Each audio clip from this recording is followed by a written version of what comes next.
want to welcome all of you.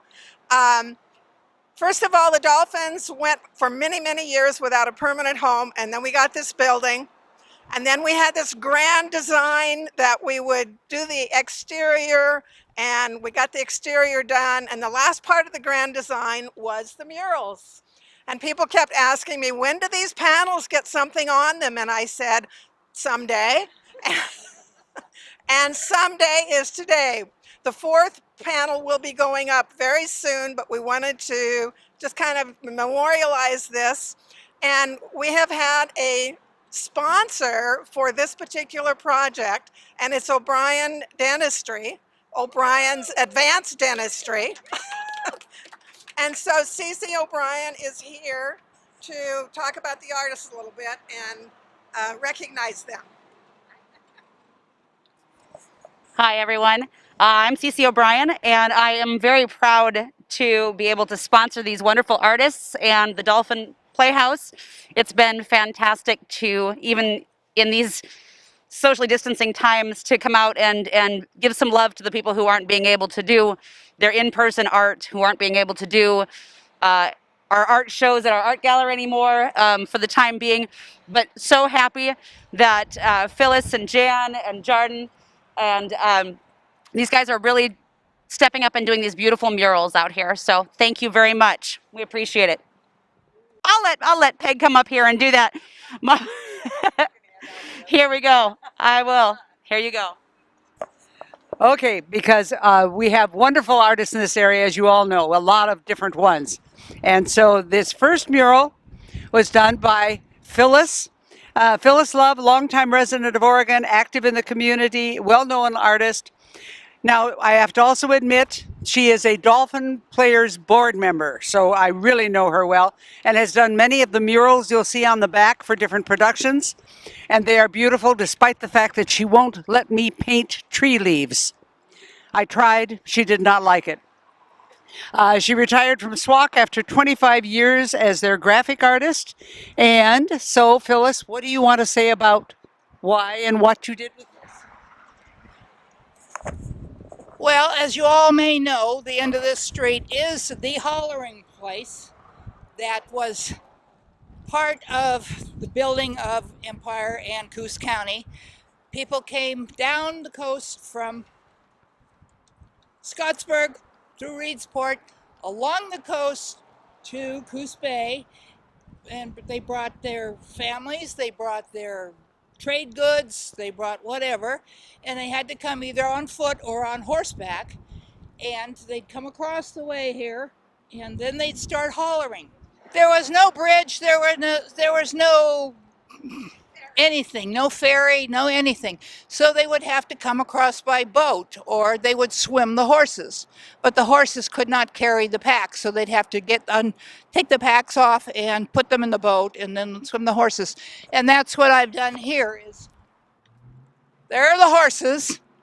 The guys are unloading the packs. They've come down the trail from the beach to the bay, and then they're yelling, "Come and get us, somebody, come and get us."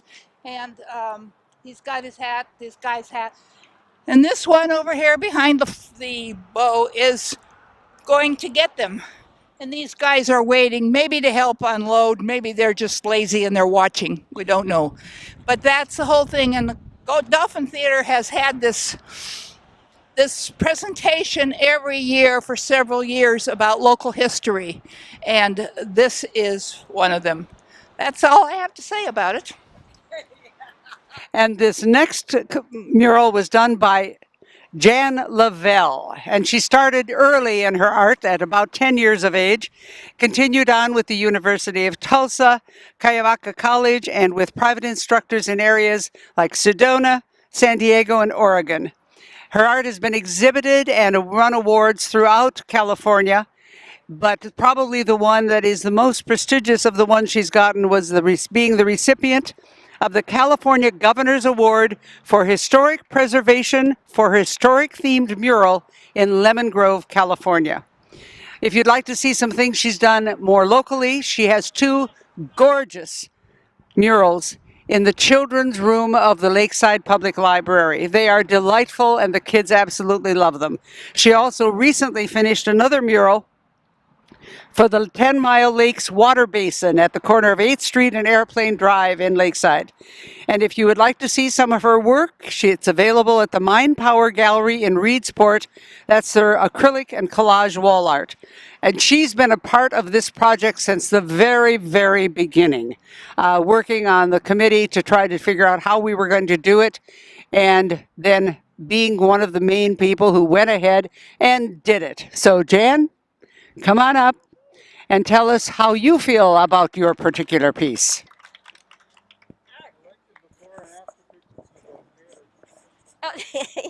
Yeah, well, it does show you the progress that Alice and the players have made, and that's this building and this group is about community. This building, this building and this organization is about community, and their productions bring humanity to the community, and all ages, all kinds of people, drama, comedy, singing, dancing, it all shares the human experience, and that is what this is about. This particular one is about the community of the Dolphin players. I have one more thing that I would like to say. I would like to thank the O'Bryans and the theater for respecting visual artists and providing a stipend for us to work this. And that is so appreciated because so much visual art is an unpaid experience, and we hope to share all of this with you, and it is a sign of respect that we've been given a little stipend. So thank you very much for that. Okay, on to the underwater scene. Okay, Joan Goodman Fox, lifelong painter, who has felt the desire to create art for as long as she can remember. I love the way she refers to it. She says it's a lovely addiction, and I think other artists will thoroughly understand that statement.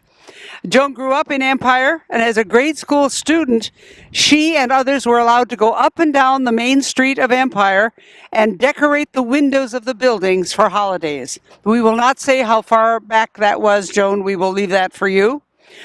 She also remembers spending many lovely Saturday afternoons here when it was still the Sunset Theater before it became the Dolphin Playhouse. So she is, in a way, continuing her youthful job of decorating the Empire Main Street. So Joan, please talk with us briefly about this painting. This is wonderful to have the history of a child here, and it was a great place to grow up at that time. And at that time, there was a great big grade school where all those buses are parked. So Little Empire has grown and it shrunk. This piece of art hung as a blank canvas in my studio, and on a board next to me, I furiously drew and furiously planned and tore it up and threw it away. And I just couldn't seem to get the concept I wanted. And then I thought, just because the word theater is in it doesn't mean it is a theater. This is under the sea. It's romantic, it's beautiful, it's full of strange creatures, but like us, they all share love. And it evolved in a very short time once I got the concept, and it is just a joy to do it. And I'm so happy to see it here, and thank you so much, O'Bryan folks, to be recognized with hard cash is really, really very nice. And I too really appreciate that. And I hope you all enjoy this mural for a long time. And thank you for letting me participate. Thank you, Joan. And I missed Joan at the beginning. I apologize. Actually, I love you all, and I love all the art, but I have to say that this whimsicalness is so delightful to me. I think it just captures such a spirit that we need right now of delightful, a little bit whimsical, and a little bit of escapism. And I think it's wonderful, Joan. Thank you. One who is not here today, at least I don't see him, is Jardin Cesar, who's a true Renaissance man and is doing a 4th mural for the final board over there. He had damaged his hand and has just gotten out of the cast and is starting to work on his piece, and it will be coming up later. He's a professional musician, an ER nurse, a chef, and a creator of the Black Market Gourmet, as well as an artist. So we are very much looking forward to what he will put up. So I would just like to thank all of you for participating, for attending. And while this is sort of considered a holiday present for the community, it is also in some ways a memorial for Mel Schwartz. Now, I don't know how many of you knew Mel. I'm sure most of the artists did. She was an instructor at SWAC, a very strong advocate of the theater and working with us, and was part of the original committee to come up with the concept and how to work with the murals, and she is very much missed. So it is a memorial to her. Others we want to definitely appreciate, I don't know if he's still here, is Bruce Odell, who did the frames, Jan, Bob and Brenda, who are doing the videotaping, and who will make the video available on the Dolphin Playhouse website for those who could not attend today. We hope to continue encouraging and supporting artists for ongoing murals and being able to change them with different productions, with different seasons. So we hope that artists will look at this and consider that, yeah, that's something I'd like to try to do. And again, we'll be seeking funds for doing this, and that is, yes, a hint. If you know of any place we can go for funds, please let me know and we will work on it from there. But again, thank all of you for joining us, and we hope to see you at many future productions at the Dolphin Playhouse. Happy holidays from all of us.